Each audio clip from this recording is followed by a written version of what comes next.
So Laila, thank you very much for joining me. I've always wanted to do an interview with you, and now we've found the perfect topic for your expertise, so thank you. Thank you for having me. You're I'm very welcome. delighted. It's one of my favorite topics and a very big passion of mine. Okay, super. So you do a lot of work in the area of mergers and acquisitions. Yeah. Is there a misconception or a misunderstanding that people have about this area? Yeah.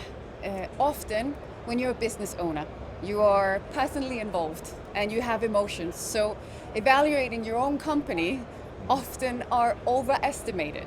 Oh really? The ego. Yeah, bless them. I understand that. You've worked hard for so many years, and then you need to add a value to the company and the skill set you have.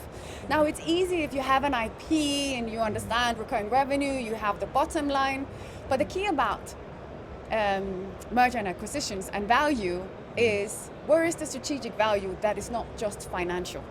Because we all understand financials and they're very strong, and that will be the first thing an investor will look for.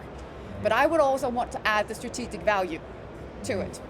I was looking at a social media post you wrote recently, and you said Yeah. that you advised on 4 mergers and acquisitions last year.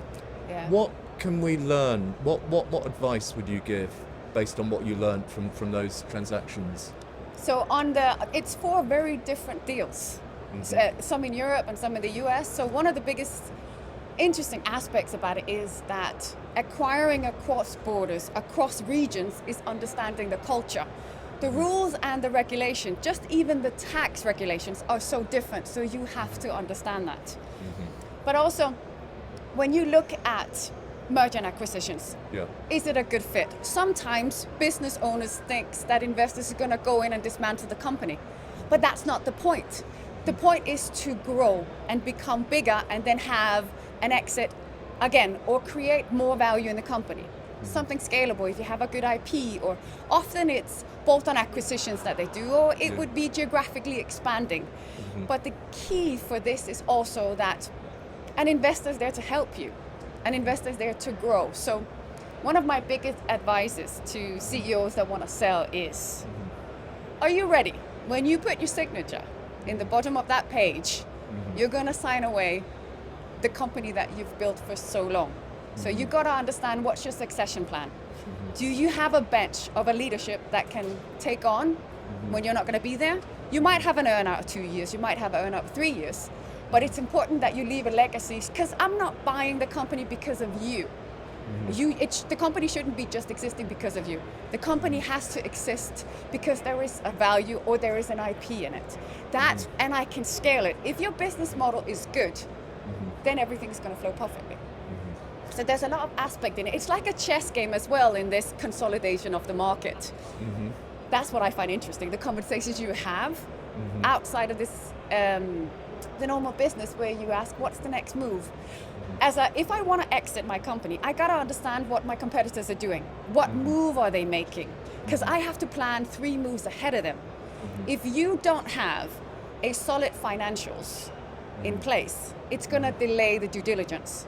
And due diligence is the most important thing when you're acquiring a company or when you're analyzing. The thing about M&A that I find exciting when I do the due diligence is I see it as a car. It's a beautiful model. Then opening up the hood, looking at the engine, figuring out how the engine moves, how fast is this, what's the IP, what makes it special, and then analyzing, where are the risks? Where are the skeleton in the closet that is not coming out? And all of that, so I can advise either the investor or the CEO how to prepare to have a proper exit and find the right value, or for an investor, see these are the different areas where there are red flags, and this is how we're going to solve it. Because it's like a match. When you need to find the right buyer, because if you have a buyer that doesn't understand your culture, it's going to be difficult when you integrate. And integrate a company. If you don't have an integration plan and think of it ahead, 70% will fail. And that's a statistic that is correct. Because people often think, and this is probably one you're going to know, when the transaction is done, it's done and dusted. But it's not. The real work starts when you've done the transaction. Because then you integrate, and then you've done a 3 to 5 year projection.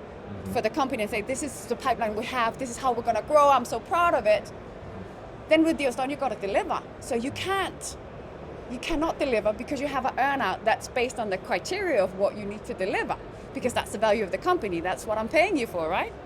So we've kind of touched on it already. So for CEOs, we know sometimes they tend to overestimate the value of their company. Yeah. And then they need a succession plan. Yeah. Sometimes the CEO stays, like it's the head of a country. Sometimes it's very clear that they're going to just stay for the earnout and be an advisor. What are there any other kind of mistakes or key pieces of advice that you need to advise people on in that area, like for the CEO, for the seller?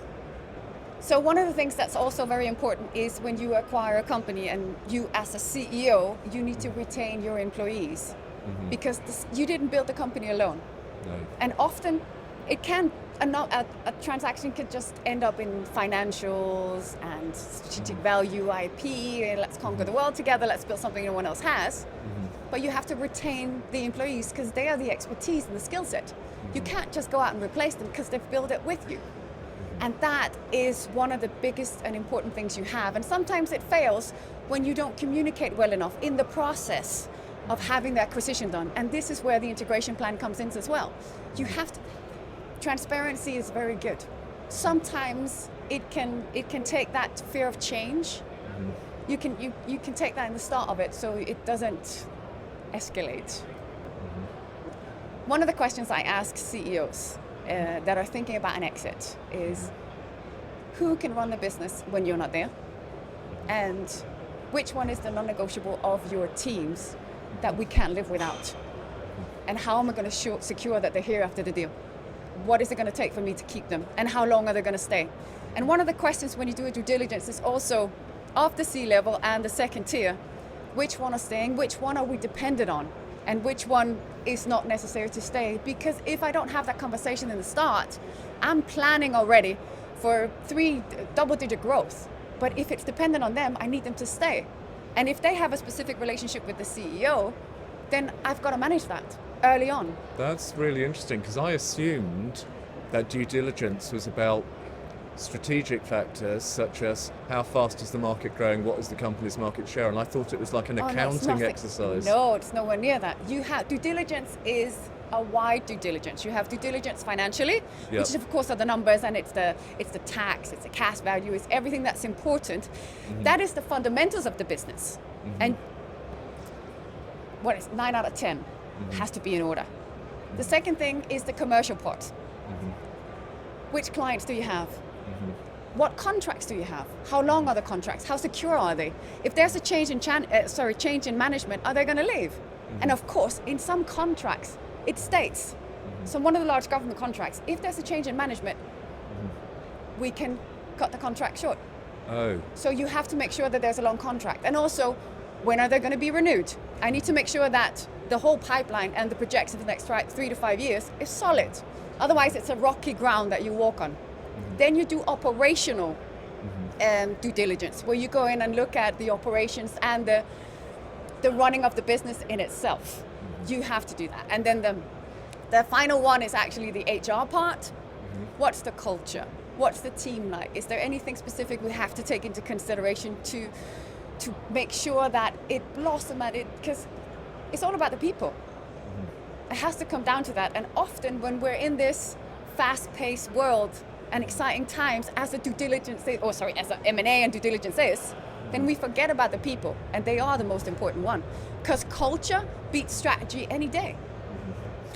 Many of the factors that we've talked about would apply both to CEOs selling and to investors. Yeah. But are there any that investors should particularly be aware of?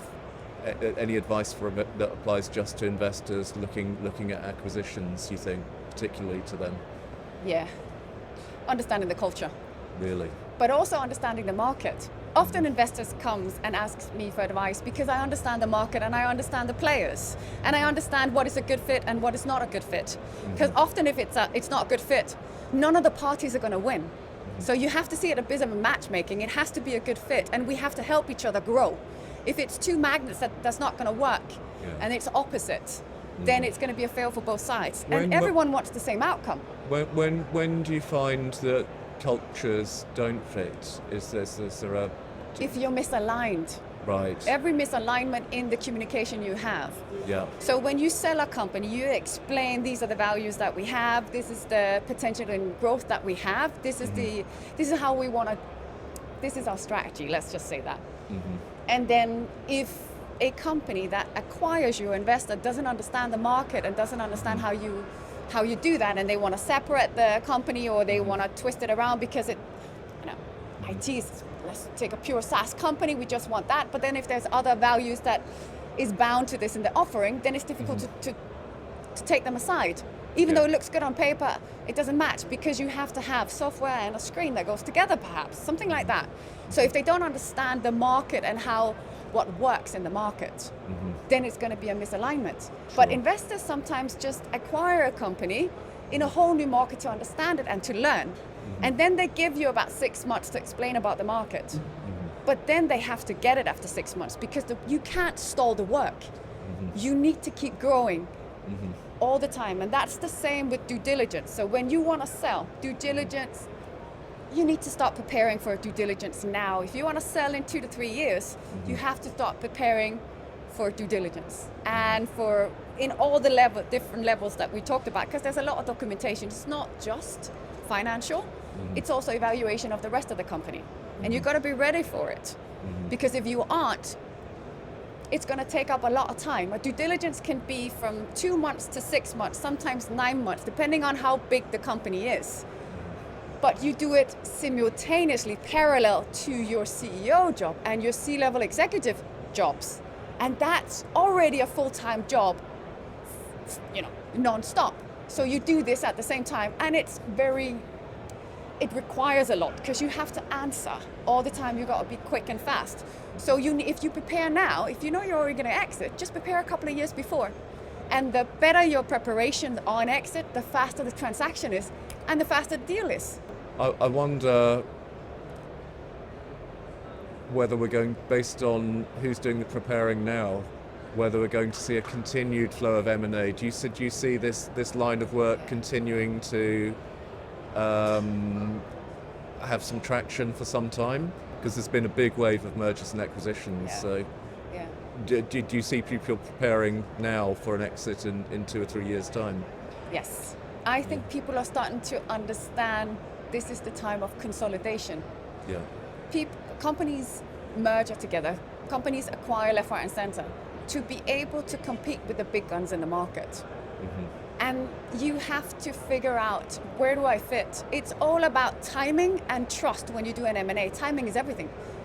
It's a good idea to sell at a peak, but it's also a good idea to sell at a peak that can be exponential growth. Because if you had your peak and you're not growing anymore, then it's not an interest for someone to buy, unless they just want to buy your IP. That's a different matter, because there are different ways. Why do you want to buy something?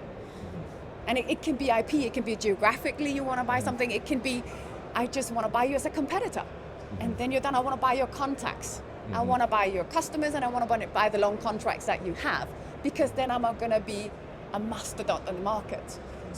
And that's what I mean, is a chess game. So when I analyze as an advisor, I look at what everybody's doing in the market, who's making the next move and why are they doing, not what they're doing, but what's the intent? What's the reason behind this conversation being had right now? And how can I make my move better? So I'm going to snatch it, or I'm going to do a different move, because this is going to be my biggest competitor perhaps. I need to plan for that.